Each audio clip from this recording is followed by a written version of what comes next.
Hello, my name is Cassandra Peterson, and today I am making the debate on why the US should not be militarily involved in the Middle East. Now, that might seem impossible in the face of ISIS, but a military withdrawal from the Middle East is by far the safest path for the United States and for the region. We have repeatedly entangled ourselves in wars that, quite frankly, benefit neither side. The question isn't if we can defeat a threat. We can. We do. But do we gain anything by doing so? Oftentimes, we don't. This so called victory does nothing to benefit the other state, and we leave them politically unstable with a very high chance of terrorist blowback. Terrorism often occurs after imperial powers leave states war torn and unstable.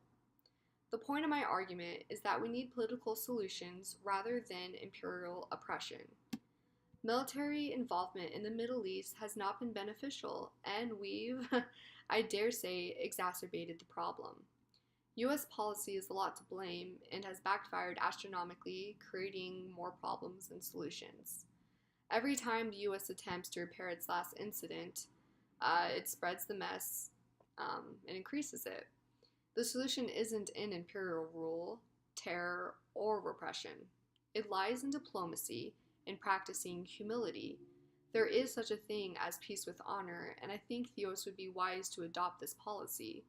I do not disagree that military intervention is sometimes necessary, but rarely is it necessary, and currently in the Middle East it is not necessary. Our imperial vision of indirect rule has proven to be a fantasy in many cases.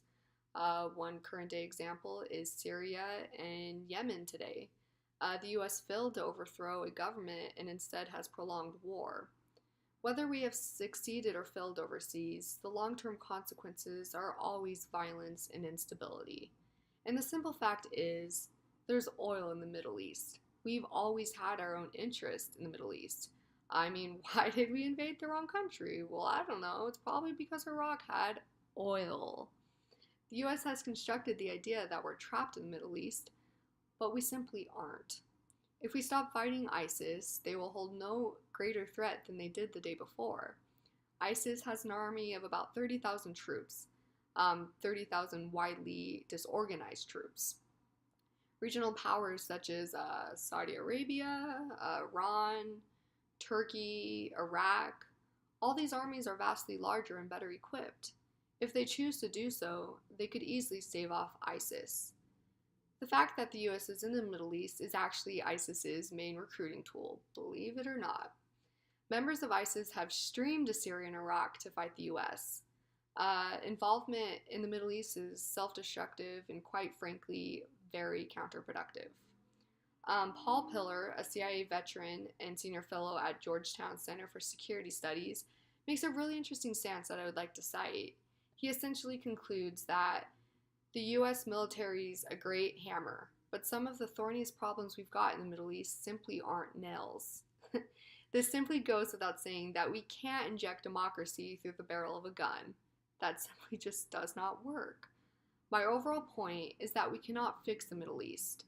We have meddled unsuccessfully in the region for decades, and further engagement will only yield the same results. Middle East involvement has turned the US and its allies into terrorist targets. Many American lives have been lost overseas and at home. It's time we put the American people first and stop our foreign intervention of dumb wars, as Barack Obama has labeled the Iraq War. It is simply not our problem, and neither Americans nor people from the Middle East even want us there. The region needs to sort their own problems, and it's time we let them. Thank you for watching.